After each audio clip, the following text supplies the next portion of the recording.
约翰一书第5章。凡信耶稣是基督的，都是从神而生。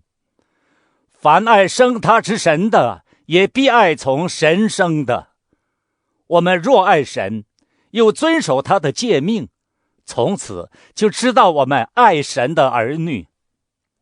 我们遵守神的诫命，这就是爱他了，并且他的诫命不是难守的，因为凡从神生的，就胜过世界。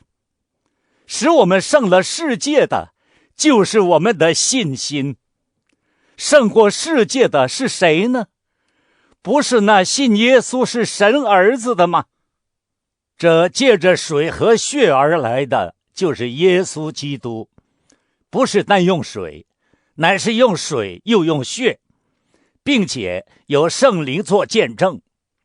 因为圣灵就是真理。做见证的原来有3，就是圣灵、水与血，这3样也都归于一。我们既领受人的见证，神的见证更该领受了，因神的见证是为他儿子做的。信神儿子的，就有这见证在他心里；不信神的，就是将神当作说谎的。因不信神为他儿子做的见证，这见证就是神赐给我们永生，这永生也是在他儿子里面。人有了神的儿子就有生命，没有神的儿子就没有生命。我将这些话写给你们信奉神儿子之名的人，要叫你们知道自己有永生。我们若照他的旨意求什么，他就听我们，这是我们向他所存坦然无惧的心。既然知道他听我们一切所求的，就知道我们所求于他的无不得着。人若看见弟兄犯了不至于死的罪，就当为他祈求，神必将生命赐给他。有至于死的罪，我不说当为这罪祈求。凡不义的事都是罪，也有不至于死的罪。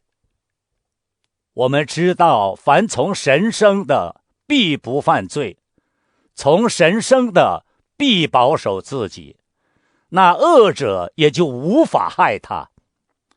我们知道我们是属神的，全世界都握在那恶者手下。我们也知道神的儿子已经来到，且将智慧赐给我们，使我们认识那位真实的。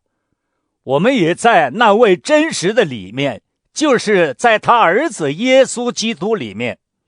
这是真神，也是永生。